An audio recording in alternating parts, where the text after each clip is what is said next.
There's a kind of girl who loves too hard and too fast and doesn't know how to stop, who hands herself over before she's even been asked, who mistakes being consumed for being chosen.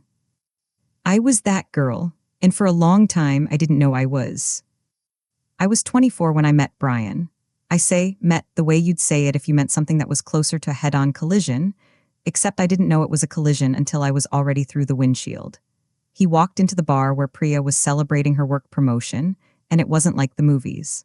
The room didn't go quiet. No one stopped what they were doing. But something in me did, this small internal shift I felt in my sternum before I'd even really looked at him. I noticed him before I noticed I was noticing. He was tall, dark-eyed, laughed loudly at his own jokes. That last part I'd find insufferable within 3 months, but that first night, it was the most alive sound I'd ever heard. He laughed like someone who had never once wondered whether he was allowed to. I had spent most of my life making myself smaller, so that felt nothing short of extraordinary.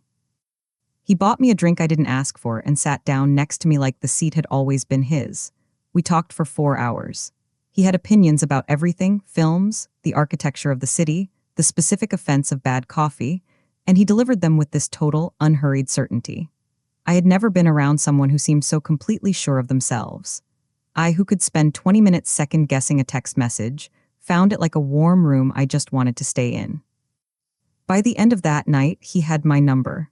By the end of that week, he had most of my attention. By the end of the month, all of it.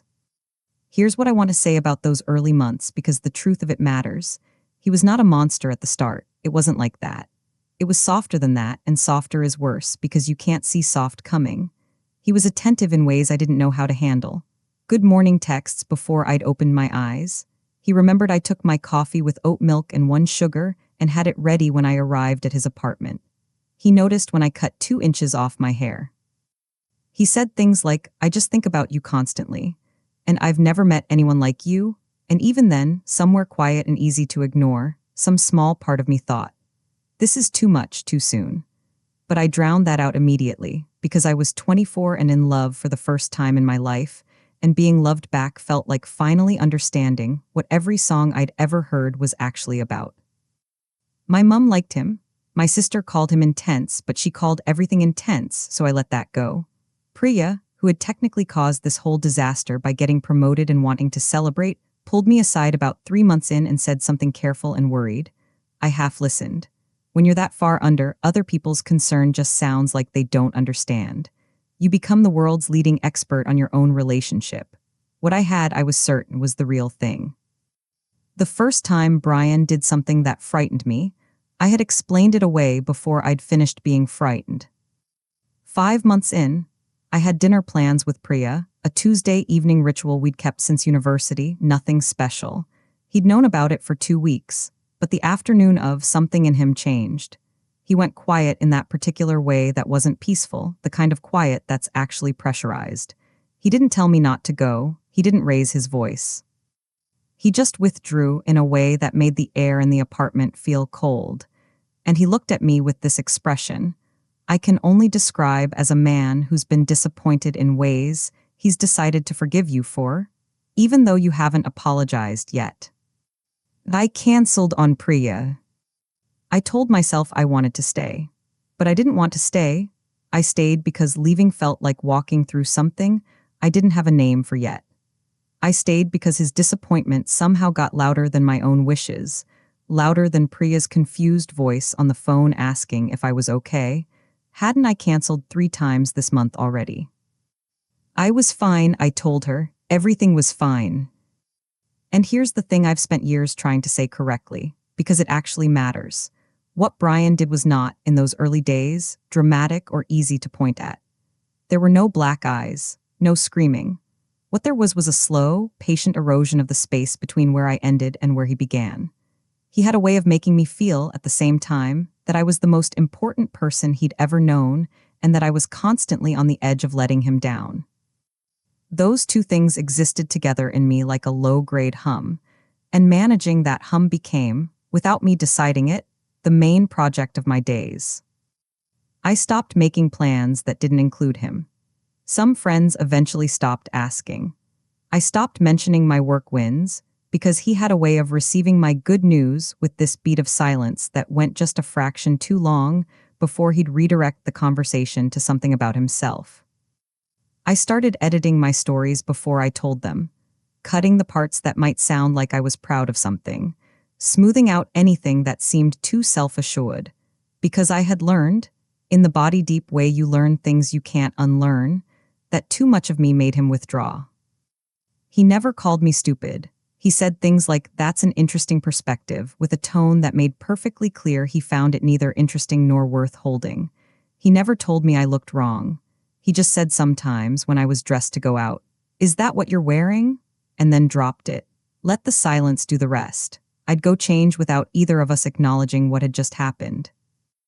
A year and a half I spent believing the problem was me, that I wasn't quite right yet, hadn't found the correct configuration of myself that would make him fully, consistently happy.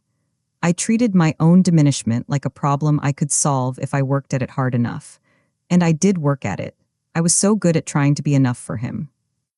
What I couldn't see then, and what took me years to fully land on, was that those two versions of him, the warm, early version and the cold, later one, were the same person all along. What had looked like confidence was control wearing a better outfit. His attentiveness in those first weeks wasn't devotion. It was assessment. He was learning me the way someone learns a lock, finding where it gives, figuring out how to move it. I loved him with everything I had. Every page of me was open for him. He read it not to know me, but to know how to hold me.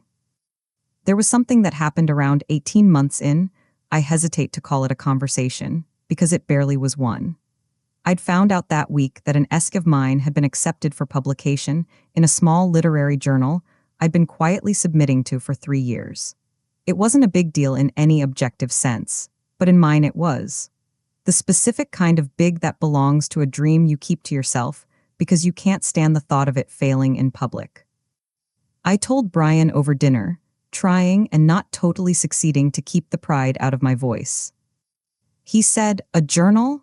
Then nothing for a beat, then, "Good for you," the way you'd say it about mild weather, and then he moved on to a grievance he had with someone at work. I ate the rest of the meal without saying much. I told myself I was being oversensitive. I told myself that's just how he was, that he showed affection differently, that not everyone makes a production of someone else's wins. I had developed, by then, this whole internal architecture of telling myself things. A constant soft voice running underneath my day, rearranging facts into something more bearable. That soft voice was exhausting. I was 26 and already exhausted. There were other things. A night at his friend's birthday when I said something that made a table of people laugh, nothing planned, just something that landed, and later in the cab he said, almost to himself, "You were quite loud tonight." The casual way he went through my phone. Not frantically, not with accusation, just openly, as if it were obvious that he had access to the private interior of my life as a matter of course. The way he kept everything I'd ever told him in confidence. Not to hold close, but to use when it suited him.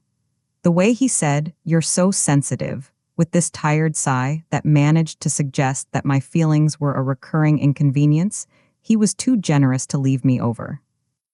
I'd told him early on, when I still thought sharing yourself was the point of things, that my father had always made me feel like too much. That I'd grown up never quite sure if my presence was an imposition. I told him that the way you tell someone something when you're beginning to trust them, when you're saying, "Here, this is underneath everything. Here's what I'm actually made of." He used it like a key, quietly, repeatedly, whenever a door needed opening. By the end of year 2, I had become very small. Not naturally. I am someone who has things to say, always have been, someone who takes up space without particularly trying, but I'd been reduced, slowly and systematically enough that I'd helped do it without realizing. I had shrunk myself down to something that wouldn't set off the cold front. I had molded myself around his comfort until I genuinely couldn't remember what my original shape had been. He ended it the way he did everything, without directness and without mercy. He found someone else and managed the overlap in the same quiet, well-practiced way he'd managed everything about us. He didn't tell me. He just became unavailable, and I told myself it was work stress, told myself he needed space, told myself these things until Priya, who by then had watched 2 years of me disappear, gently held her phone in front of my face and showed me something she'd been dreading showing me. I won't spend long on the falling apart. It's not the most interesting part, though it was by far the most consuming. I'll only say this: I hadn't understood that heartbreak has a physical address. It lives in the chest, the throat, the hands, which shake for weeks at small things. You can lose someone who was bad for you and still miss them until you can't breathe, because grief doesn't care about worthiness. The heart just keeps reaching for what it was used to. The worst part wasn't the pain. It was the confusion. I didn't feel free when it ended. I'd been told that's what you feel when you escape something bad, this flood of relief. I felt amputated. Brian had been the thing I'd organized everything around for 2 years, and without that structure I didn't entirely know how to be. I had given so much of myself to managing him, reading him, adjusting to him, that without him to adjust to I felt formless in a way that scared me. I went to therapy. A woman named Claire with a small office above a dry cleaner's who listened to everything without expression, and then said precise, uncomfortable things that I'd spend 3 days resisting before admitting she was right. She was the first person to use the word narcissist out loud and attach it to Brian. I remember the instinct to defend him even then, the bristle of it, that feels like a stretch. Claire didn't argue. She let me sit there with it. That was her thing, tremendous faith in the uncomfortable pause. I was 26. Most of the year after that I spent digging myself back out, trying to find what I'd actually liked before him, what I actually believed, what my opinions actually were, all the things I'd edited and suppressed and eventually forgotten. I started writing again, which I had stopped doing somewhere in year 2 without making a conscious choice about it. I started saying yes to plans. I started being honest in conversations even when it might not land well. Every small act of being myself felt, back then, like a restoration of something. Something I noticed during that period and found embarrassing at first. I didn't know what kind of music I wanted on when I was alone. It sounds trivial. But for 2 years I'd played what Brian liked or what wouldn't draw comment, and somewhere in there I'd stopped registering my own preferences. I'd have to sit in silence some evenings and just wait to see what I wanted. That's how far it had gone. That's what 2 years of small adjustments can do without anyone announcing it. Claire once said something I've never forgotten. She said, "He didn't take anything from you that you can't get back. He just moved it somewhere harder to reach." I thought that was the most accurate description of what I'd been doing all year. Reaching. It wasn't straightforward. There were nights I would have taken him back, and that is the most honest line in this whole story. I'm not proud of it, but I won't take it out. The heart is not rational. It files things under home long after they've stopped deserving it, and unlearning that takes the time it takes. But you do unlearn it. The missing gets less frequent, then less sharp, and then one day you realize a week has gone by without it, then a month. And then it's just a fact about your past, real, remembered, but not something you still feel on your skin. I was 29 when I married Marcus. I need to say carefully that Marcus was not a bad man, because he wasn't, and he deserves that precision. He was steady and decent and loved me without cruelty, without tests, without those pressurized silences I'd come to think of as just how relationships felt. He was a secondary school maths teacher who coached junior football Saturday mornings, laughed from somewhere real, and made an excellent roast. He was the first person after Brian I trusted, and that trust, when I found it, felt like recovering something. Felt like proof I was healed. What I didn't understand yet was that I'd confused the absence of harm with the presence of love. We met at a friend's wedding, which seemed at the time like an auspicious way to begin. We dated for 18 months before he proposed in his mother's garden on an overcast afternoon in August, with his grandmother's ring, and I was so moved by that detail that I said yes before I'd quite finished understanding the question. I meant it, I really did. I looked at Marcus and felt genuine, uncomplicated affection, and something that felt, honestly, like relief. Like I thought, this is it, this is the quieter version, this is what not being afraid looks like. I wasn't wrong that he was good, I was wrong that good was the whole of it. We built something functional and in parts genuinely lovely. An apartment in Leeds with a garden I was proud of. Friday dinners with his family, who were warm and easy to be around. We were content. I told myself content was a lot after what I'd come through. After Brian, content felt like winning. But there's a particular quality of quiet that settles into a marriage when two people are fond of each other but not in love, and you feel it before you can put a name to it, like a draft from a window you haven't found yet. It was in the evenings when we sat in the same room reading, and I looked up at him and felt nothing, not unhappy, just nothing, and then felt guilty about the nothing, which was the worst feeling of the two. It was in the conversations we kept almost having and then didn't. It was in the bedroom, in the polite, careful way we were with each other that said more than either of us was willing to say out loud. We tried. We went to couples therapy. Once, a kind woman in sensible shoes asked us each to describe what we needed, and we both said true, thoughtful things and drove home afterwards in the dark holding hands across the gear stick and both knowing, without saying it, that the session had confirmed what we'd been working hard not to know. We separated 3 weeks after my 31st birthday. The divorce was so civil it was almost strange. The kind of split where you divvy up the bookshelves without argument, remember to forward each other's post, say, "I hope you're happy," and mostly mean it. I moved back to my hometown, into an apartment above a bakery that smelled perpetually of something warm, which I found comforting and vaguely maddening in equal measure, which is probably the most honest summary of that whole period. The grief of the marriage was a different texture to the grief of Brian. Brian had been volcanic, a thing that destabilized everything. This was quieter and in some ways sadder. I was grieving a future I'd believed in, a shape I'd thought my life was taking. I was grieving for Marcus, who was genuinely good and deserved someone who loved him without reservation, and hadn't had that in me. I was 31 and starting over, and the tiredness I felt went beyond tired. Hollowed out is closer. Like something structural had been removed, and I hadn't figured out yet how to carry myself the same way. There was one more, Tom. I was 32. We met at a book launch, which felt like the universe being quietly sarcastic. He was clever and funny and made me laugh the way I'd forgotten I could, deep, unguarded, the kind that surprises you from inside yourself. We dated 8 months. Good months. Months where I started feeling like myself in ways I hadn't in years. And then slowly, and without any single clear reason, he started backing away.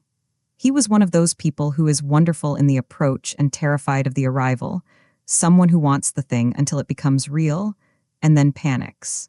He pulled back in that particular incremental way, the plausible explanation way that's designed to make you doubt your own reading of it. I knew what was happening. That's the difference between 32 and 24. At 24, I would have worked harder, made myself more accommodating, found a way to make his ambivalence my fault to fix. At 32, I saw the pattern plainly, called it what it was, and ended it myself before it could end me. It still hurt. It hurt the way it hurts when something good doesn't work, which is a smaller, cleaner, sadder hurt than the other kind, but hurt all the same. I drove home that night and sat in my apartment above the bakery with a glass of wine I didn't especially want, and I had a thought that came without self-pity, just clearly. I am 32 and I have never actually been loved the way I know I could be. I had been controlled. I had been liked. I had been almost loved by someone who wasn't ready for the landing. But I had never been seen and chosen and stayed for by someone who wanted the whole unedited version of me. I didn't know if I still believed that was coming.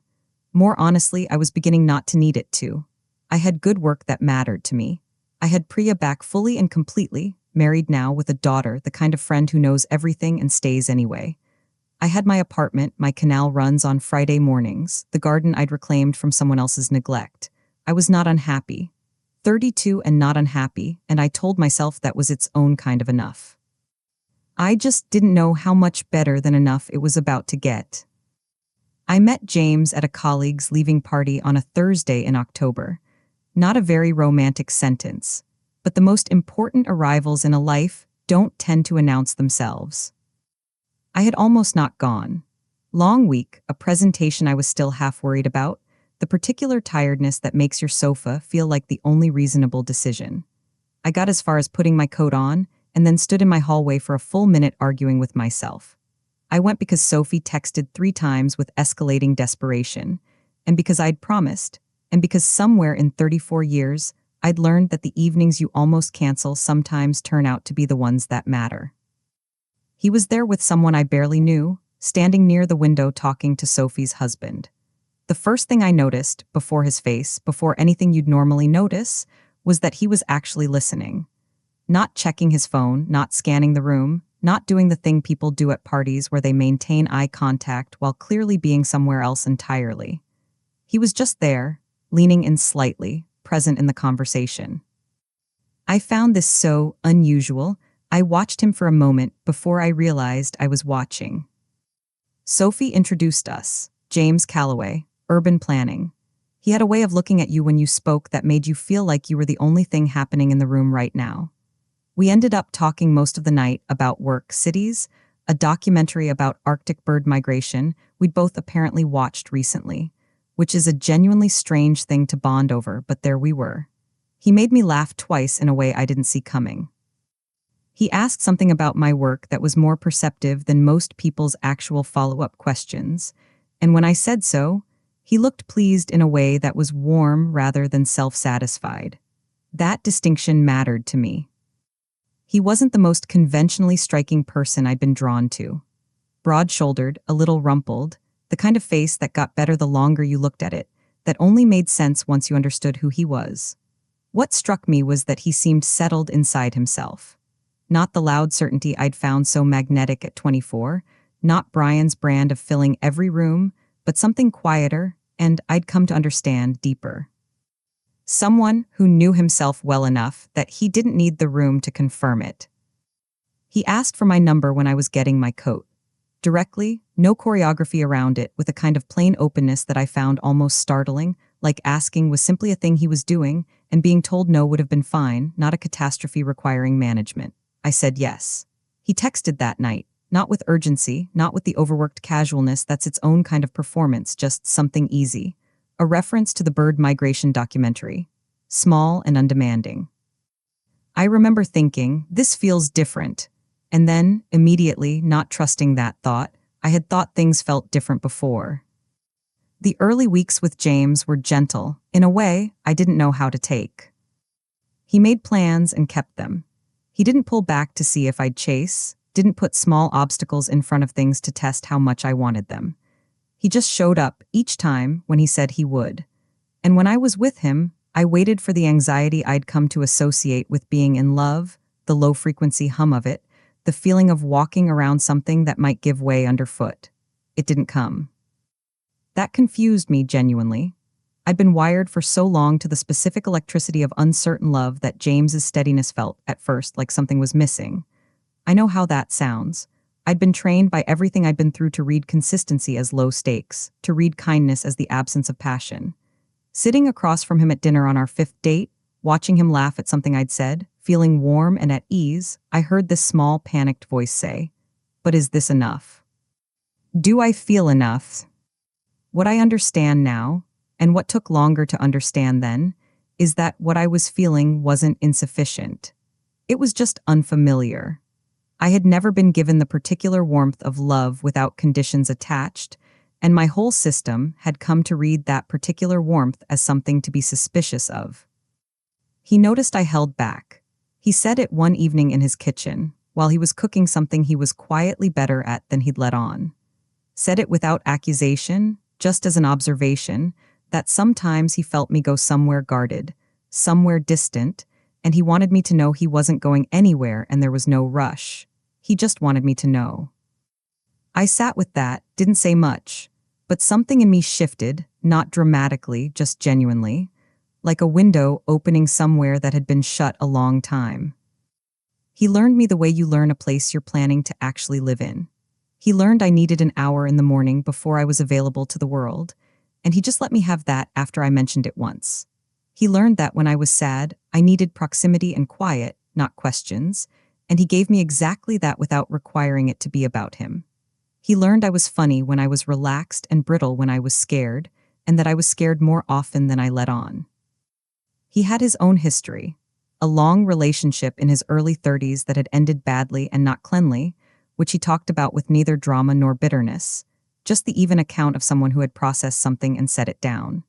He'd lived alone for 4 years after that and genuinely seemed to have been all right about it, which I found, oddly, reassuring. He was someone who knew how to be with himself, which meant he was with me because he chose to be, not because he needed to fill something. That was different from everything I'd known. He told me things about himself that weren't flattering. Failures he was still working out what to do with. Fears he hadn't entirely resolved. He didn't offer himself as a finished product. He was just someone showing you who they actually were, ongoing and imperfect, and asking you to do the same. I had never been in a relationship with someone's actual self before. I'd been in relationships with the version people construct and manage and present. This was entirely different. 3 months in, something happened that I've thought about many times since. Small from the outside, enormous from the inside. I'd had a terrible week at work. A project I'd invested months in was restructured without my input. The particular indignity of that, of being capable and being overlooked anyway, hit me harder than I expected. I was brittle all week, short with Priya, distracted in meetings. Thursday evening, James turned up at my apartment with food I hadn't asked for, from the Thai place I'd mentioned once in passing that I liked. He set it out on the coffee table and sat down beside me and said, "Tell me." I did, all of it, the frustration, the indignity, and the deeper wound underneath it, the old one about being underestimated. I talked for a long time. He listened to all of it without jumping to fixes, without finding a way to bring it back to something about himself. And when I was done, he said two things: that I was right to be frustrated, that it was genuinely unfair, and that the people who'd overlooked me would understand that mistake eventually, and he was sorry it stung in the meantime. That was it. He didn't solve it. He didn't minimize it. He just carried the weight of it with me for the evening, and we ate off the coffee table and watched something on TV, and he stayed until I felt easier in myself, and then kissed the top of my head before he left and told me to sleep. After he went, I sat in the quiet of my apartment and cried, and it wasn't the crying of heartbreak. I knew that one very well. This was the crying of being held, of being seen and not having to apologize for it, of understanding, maybe for the first time in my life, the actual difference between a person who needs you and a person who loves you. Brian had needed me, as an audience, as a mirror, as something that confirmed his own view of himself. James just loved me. Without an agenda underneath it, without a ledger being kept. It should have felt obvious. It felt like something I'd never felt before. I started noticing all the ways he made room for me. He asked questions and then actually waited for the whole answer, not filling in the pause before I'd finished thinking. When I had a strong opinion, he engaged with it honestly, sometimes agreed, sometimes pushed back, but always like it was worth engaging with. When something was wrong for me and it had nothing to do with him, he didn't make it about him. He just stayed nearby, at whatever distance I needed, until I came back to myself. He never once made me feel like too much. I didn't know, until it stopped happening, how constant that feeling had been. Being loved well after you've been loved badly doesn't feel the way you think it will. You imagine relief, or arriving somewhere, or some conclusive sense of the good canceling out the bad. It doesn't feel like that. It feels disorienting. You have to relearn things you didn't know you'd learned wrong. You have to find the places where you're still tensed for an impact that isn't coming, and consciously, repeatedly, talk yourself out of bracing. I tested it. I'm not proud, but I'm honest. Not deliberately, not with a plan, just in the ways you behave when part of you is waiting for the confirmation of a fear. I was harder to be around than I needed to be. I was resistant about small things. I watched for the cold front, the weighted silence, the disappointed but forgiving expression that had been Brian's most consistent instrument. Nothing came. James didn't perform patience either. He wasn't visibly enduring me, which would have been its own quiet insult. He was just genuinely, unremarkably fine with me. Eventually, I stopped waiting for the other shoe. There's a specific Sunday morning I come back to, about 5 months into us.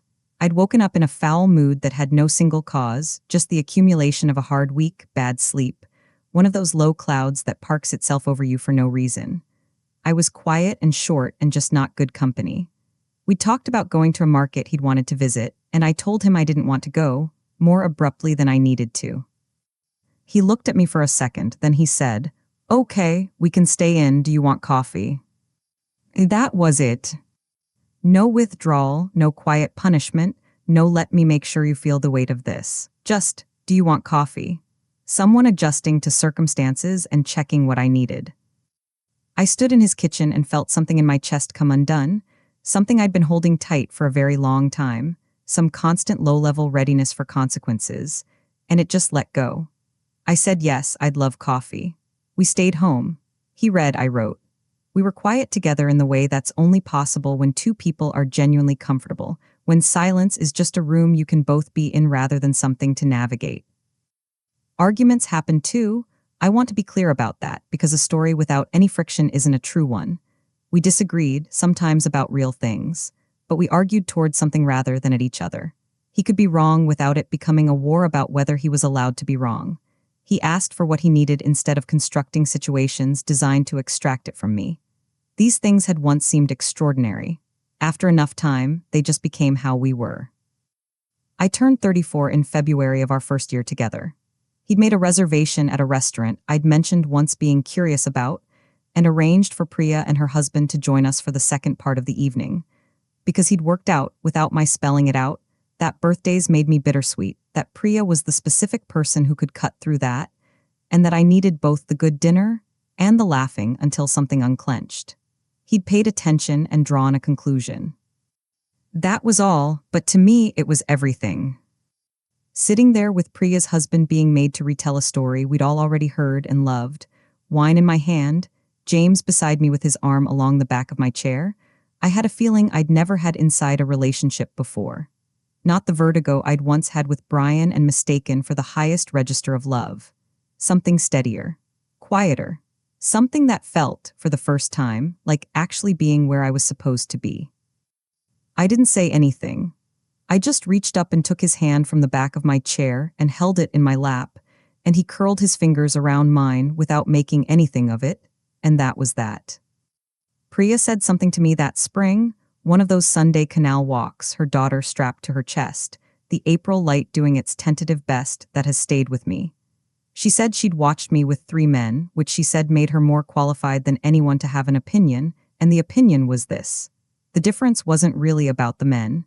It was about who I had let myself be with each of them. With Brian, I had been getting smaller. With Marcus, I had been comfortable but not really present. With Tom, I had been hopeful but defended, always waiting for the thing she knew I was afraid of. With James, she said, looking at me in that particular way she has, the one that's fond and clear-eyed and doesn't accept performances, with James I was just me. The whole version, all of it running at full volume. I thought about that for a long time. I'd spent so many years believing love required editing, that you showed a curated version of yourself and hoped it was enough, because the real unabbreviated self was probably too much, probably too difficult, probably the thing that would eventually make someone go. Brian had taught me that directly. Marcus had taught it through absence, not through cruelty, but through the way love that doesn't fully reach you still teaches you to shrink. I had become expert at curating. And what I hadn't understood until James was that curated love doesn't actually touch you. It lands near you. It doesn't reach the place that needs it. James wanted all of me. Not in declarations I would have distrusted after everything. In the way he responded to every version of me he found. The tired one, the angry one, the one who makes terrible puns at midnight and is embarrassingly delighted by them. He didn't have a preferred version. He just seemed genuinely interested in me as an ongoing, complicated, fully running thing. That was what I had never had. I hadn't known to miss it by name, because you can't miss the shape of something you've never held. But once I had it, I understood exactly what every relationship before it had been the absence of. I think about the girl I was at 24 sometimes, the one who walked into that bar and felt something shift in her sternum, how open she was, how entirely available to being loved, how little she was defending herself. And I am not angry at her for that, even knowing what followed. That openness wasn't a failure of judgment. It was real and it was brave, and the fact that someone found a way to use it against her doesn't make it wrong to have offered. But I know what it cost. Not in dramatic terms. I was never in danger in the physical sense that makes a story more legible, more easy to point at. The cost was quieter and took longer to count. It was years of making myself smaller, years of questioning what I could clearly see, years of looking at mirrors and asking what was wrong with me instead of what was wrong with this. It was a marriage to a genuinely good man I hadn't loved enough. A divorce that was civil precisely because nothing essential had ever been risked. A sequence of closed doors I kept telling myself was a path forward. So all of it led here. I won't call it fate. I'm not built for that kind of certainty. But I will say this, everything I survived, everything I learned inside the surviving, every small, painful increment of self-knowledge I extracted from every hard thing, it all added up to the woman who walked into Sophie's leaving party on a Thursday night in October, almost talked herself out of going, and was, for the first time, actually ready. Ready to recognize the real thing. Ready to sit with the strangeness of being loved without conditions. Ready to stop editing herself before she arrived. She'd earned that readiness, every single year of it. James asked me to move in with him that January. Standing in his kitchen on a Saturday morning, waiting for coffee, no preamble, he said he'd been thinking about it and he thought we were better together than apart, and he'd love it if I wanted to, but he understood if I needed more time. I said yes before the coffee was ready. I brought, among other things, a bookcase from university, my grandmother's lamp, a collection of running shoes James found genuinely alarming in quantity, and the full weight of everything I'd been through. It wasn't baggage in the dismissive way the word usually means. It was just my history. Mine. It had made me clear-eyed about what I needed and honest about who I was and quietly, privately grateful in a way I couldn't have accessed at 24. We found our rhythms. Sunday markets. Thursday evenings cooking. The necessary negotiation over blanket distribution that every couple eventually has to conduct. His books and my books found themselves on the same shelves, and we had a running, quiet argument about whose sections were winning. Ordinary life. The specific, unrepeatable ordinary life of two people who are simply happy. I had not known, until I was inside it, how extraordinary ordinary can be. There is no single moment I can point to, no grand gesture, no night that changed everything. It was more gradual than that. It was a Tuesday in April, 8 months after I'd moved in. Long day for both of us. We were on the sofa, James reading, me with my legs across his lap, looking at something on my phone I've completely forgotten, and he looked up at some point and said out of nowhere that he was really glad I existed. Not glad we were together. Not glad he'd met me. Glad I existed, the full particular fact of me, prior to him and independent of him. He'd already gone back to his book. I put my phone down and looked up at the ceiling, the familiar plaster of the apartment that was now home, and felt something I didn't have a better word for than full. Not the euphoric kind that comes with new love. Not the bruised kind that comes after surviving something. Not the resigned kind that comes from settling. Just complete. The uncomplicated feeling of someone who is, at last, exactly where they're supposed to be, with someone who wants them there. This was what I hadn't known existed. This was what had been on the other side of all of it. People ask me sometimes, usually women in the middle of something that feels like it won't end, whether it gets better. Whether the work of it, the long and unglamorous work of surviving something and rebuilding and trying again, and getting it wrong and trying again, whether any of that accumulates into something eventually. I don't want to overpromise. Life isn't that tidy and I'm not going to pretend otherwise. Some people do the work and still end up alone, and that is its own life worth building.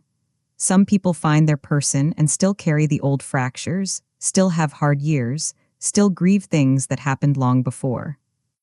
But here's what I can say. I was 24 and all openness and walked directly into someone who knew what to do with that. It took years to excavate myself from what followed. I made a marriage that was good but not enough and a divorce that was civil but still grieved.